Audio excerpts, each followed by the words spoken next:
आज मैं आपको सिखाने जा रहा हूं कंपाउंड माइक्रोस्कोप के बारे में। बच्चों मैंने आपको सिंपल माइक्रोस्कोप बहुत अच्छे तरीके से समझा दिया है।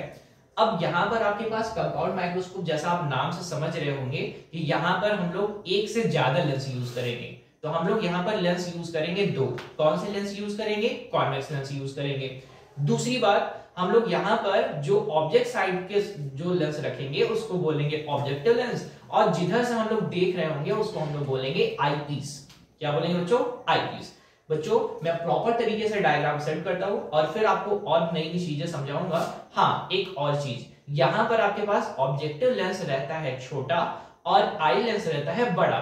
ऐसा क्यों करते हैं? क्योंकि हम जो इमेज बना रहे होते हैं फ्रॉम ऑब्जेक्टिव लेंस, वो दूसरे वाले लेंस के लिए ऑब्जेक्ट का काम करता है, और हम ये चाहते हैं कि जो भी हमारे पास पहले वाले से इमेज बने वो पूरी बने। तो हमारे पास फील्ड ऑफ व्यू बढ़ाने के लिए हम लोग ऐसा काम करते हैं। ठीक, तो सबसे पहले मैं आपके पास डायग्राम सेटअप कर रहा हूं और ध्यान से समझते चलेंगे और अपने टारगेट पर एकदम कायदे से फिक्स रहेंगे कि इस ऑप्टिकल इंस्ट्रूमेंट से भी हमको क्या निकालना है? मैग्निफिकेशन। और मैग्निफिकेशन का सिंपल सा मतलब होता है that comparison of image with respect to object. दोनों की हाइट में कंपैरिजन करना ही मैग्निफिकेशन कहलाता है। ठीक है, चलिए फटाफट ड्रॉ करते हैं। तो सबसे पहले मैंने यहां पर ड्रॉ किया है एक कॉन्वेक्स लेंस, कुछ ऐसा।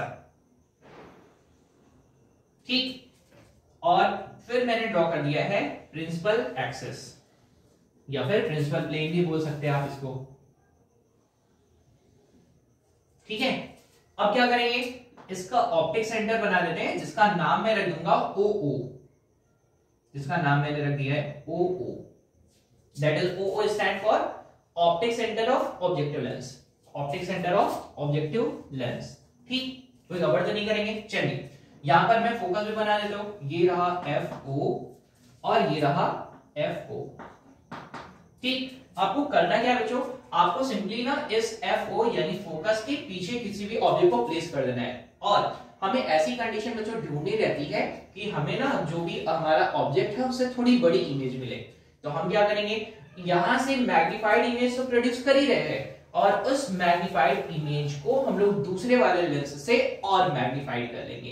ठीक है ना? चलो, तो हम लोगों ने सिंपली क्या कर रखा है? यहां पर रख रखा है किसी भी ऑब्जेक्ट को। अब क्या होगा? ऑब्जेक्ट से निकलने वाली जो भी लाइट रेज पैरेलल जाती है प्रिंसिपल एक्सिस के, वो जाने वाली है कहां से? आफ्टर रिफ्रैक्शन वो जाएगी कहां से? फोकस से। तो फोकस से चली गई। ठीक, फिर क्या करेंगे? जो भी लाइट रेज ऑप्टिक सेंटर से होकर जाएगी वो सीधे ही चलती चली जाएगी। तो सीधे ही चली जाएगी, तो कहीं ना कहीं तो मिलेगी ना? तो कहीं तो मिल गई। जहां पर भी मिलेगी वही होगा इसका इमेज पोजीशन। तो मैंने प्रिंसिपल एक्सिस को बढ़ाया और वहां से सीधी लाइन ड्रॉ कर दी यहां तक। ठीक, कोई गड़बड़ तो नहीं किया। अब होगा क्या? ये रहा हमारा ऑब्जेक्ट और ये क्या है? हमारा इमेज। ऑब्जेक्ट के कंपैरिजन में इमेज कैसा बना है? बड़ा। तो मैं सिंपली फिर से वही काम करता हूं, इस ऑब्जेक्ट का नाम रख देता हूं AB, इमेज का नाम रख देता हूं B' और A'। बच्चों अगर मैं आपसे यहीं पर मैग्निफिकेशन पूछूं तो आप आराम से बता सकते हैं कि सर इस लेंस का मैग्निफिकेशन अगर निकालना है ना, तो आपने समझाया क्या है कि मैग्निफिकेशन बराबर सिंपली ये होता है जो भी आपके पास इमेज बना है, इमेज मतलब A' B' अपॉन जो भी आपके पास ऑब्जेक्ट यानी AB। तो ये हो गया मैग्निफिकेशन। सिंपली आपके पास मैग्निफिकेशन ही तो निकालना है, तो मैग्निफिकेशन निकाल लिया। एक का मैग्निफिकेशन मिल गया, और मैग्निफिकेशन कितना मिला? That is height of image upon height of object. ठीक, या फिर in reference to V upon U भी लिख सकते हैं। ठीक है, अब देखते हैं जरा ध्यान से। अब करना क्या है?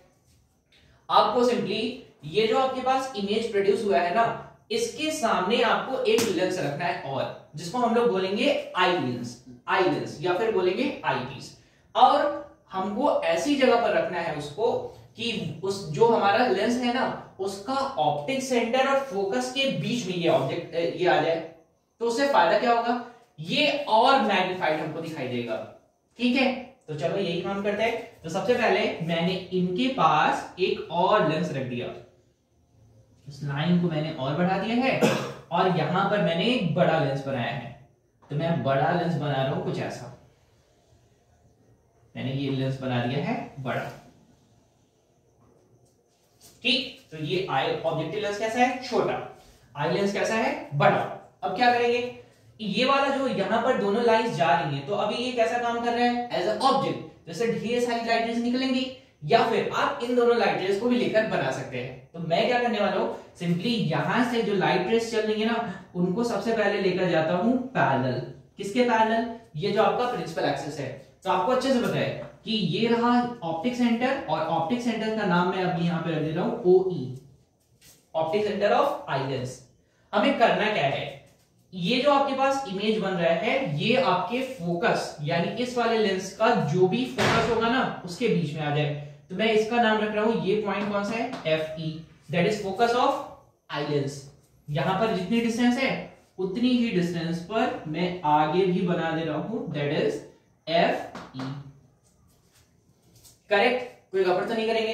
अब जो लाइट रेज पैरेलल जाती हैं, तो आफ्टर रिफ्रैक्शन वो कहां से जाएंगी, वो चली जाएंगी फोकस से, कुछ ऐसे चलेगी। ठीक, जो लाइट रेज ऑप्टिक सेंटर से जाएंगी, तो ऑप्टिक सेंटर से जाएंगी तो कैसे चली जाएंगी, सीधे चली जाएंगी। अब देखो ये दोनों लाइट रेज ना डाइवर्ज हो रही हैं, यानी ये दोनों लाइट रेज डाइवर्ज होती चली जा रही हैं। तो इनको अगर मैं देख रहा हूं कहां से, यहां से देख रहा हूं, मैं कहां से देख रहा हूं, यहां से देख रहा हूं इनको।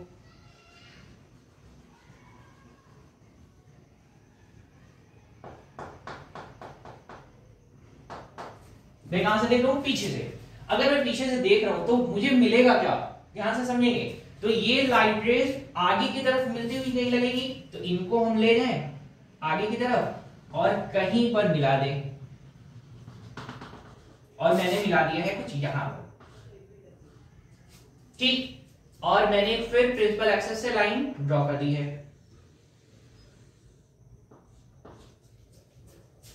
करेक्ट, कोई गड़बड़ तो नहीं करेंगे, एकदम आराम से डायग्राम बनाया हम लोगों ने।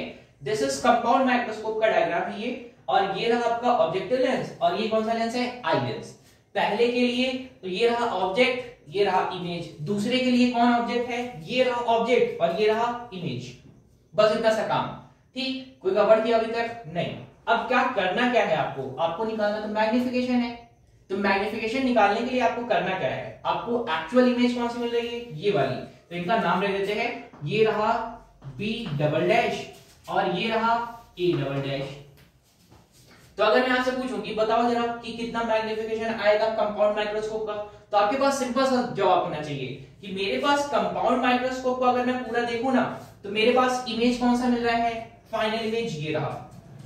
ऑब्जेक्ट कौन सा है, ये रहा। बस सिंपल सा काम। तो आपके पास करना क्या रहता है, आप सिंपली लिखेंगे that is magnification of compound microscope. मैंने कोई भी एंगल वगैरह नहीं लिया है जानबूझकर, सिर्फ आपको यह समझाने के लिए कि आपके दिमाग में सिर्फ एक थ्योरी सेट होनी चाहिए। कौन सी theory, that is magnification equal to that is height of image upon height of object. बस उसी थ्योरी पे हम लोग काम करते हैं। अब करेंगे क्या, यहां पर आपके पास है कितना, that is A" and B" upon AB। आपके पास एक्चुअल ऑब्जेक्ट कौन था, AB। This is magnification of compound microscope. अब आपके पास फॉर्मूला कैसे निकालेंगे, तो फॉर्मूला निकालने के लिए बस सिंपल सा टास्क रहेगा। अब करना क्या रहेगा, आपके पास n इक्वल टू हम लोगों ने पहले निकाला था क्या, that is A' B' upon कितना, AB। अब अगर मैं प्रॉपर्ली साइन कन्वेंशन के साथ सेट करता और मैं इनको V और U के सेंस में ले लेता, V मतलब दैट इज इमेज डिस्टेंस और U मतलब ऑब्जेक्ट डिस्टेंस। तो अभी देखो V किधर है, ये रहा V, U कौन सा रहेगा, ये किसके लिए, ये रहा ऑब्जेक्टिव लेंस के लिए। अब मैं आई लेंस के लिए अलग से भी निकालता, तो आई लेंस के लिए अब देखो जरा, ये सिंपल माइक्रोस्कोप का केस है। ठीक, तो सिंपल माइक्रोस्कोप का केस है, तो आपके पास मैंने अभी फर्दर इसके पहले बताया ना कि सिंपल माइक्रोस्कोप में हम लोगों ने निकाला था that is magnification M equal to 1 + D/F। क्या निकाला था, 1 + D/F। ऐसा कर क्यों रहे बच्चों, हम लोग ये चाहते हैं कि ये जो इमेज बने ना, आई लेंस से 25 सेंटीमीटर पर बने या D डिस्टेंस पर बने। कितनी डिस्टेंस पर, D डिस्टेंस पर। ऐसा हम लोगों ने पहले भी सीखा था, यानी ये जो इमेज बन रही है इसकी डिस्टेंस कितनी है, D।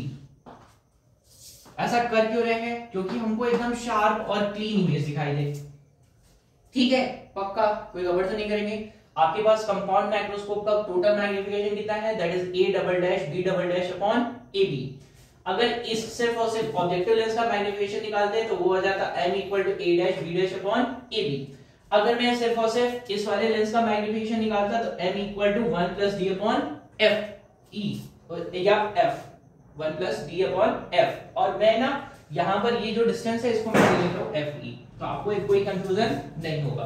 अब क्या करेंगे, ये जो आपके पास फॉर्मूला आ रहा है इसमें सिंपली मल्टीप्लाई कर देंगे। किसका मल्टीप्लाई करेंगे, देखो जरा, मल्टीप्लाई कर देंगे आपके पास a dash b dash upon a dash b dash.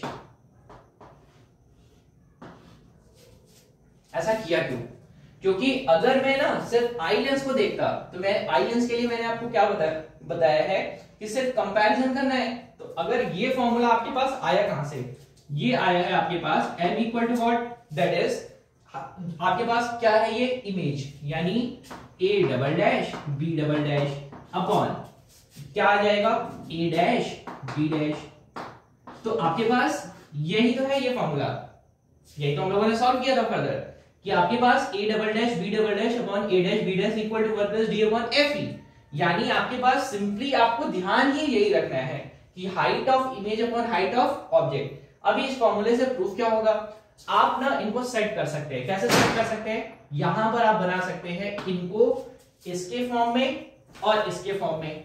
ये आपका है ऑब्जेक्टिव लेंस का, ये है आपका आई लेंस का, दोनों फॉर्मूले को रख देंगे और आपका आंसर आ जाएगा। लेकिन अभी मैं अगर a dash b dash upon ab को अगर सॉल्व करके निकालूं किसके सेंस में, b और u के सेंस में, तो आपको अच्छे से पता है कि ये आपके पास आएगा, कैसे आएगा, कितना आएगा, v, यानी v कैसा है आपके पास पॉजिटिव, तो मैंने लिख दिया है that is vo upon u कैसा है नेगेटिव, यानी माइनस uo। ठीक, और दूसरा क्या निकाल रखा है हम लोगों ने इसका 1 प्लस डी अपॉन एफ ई।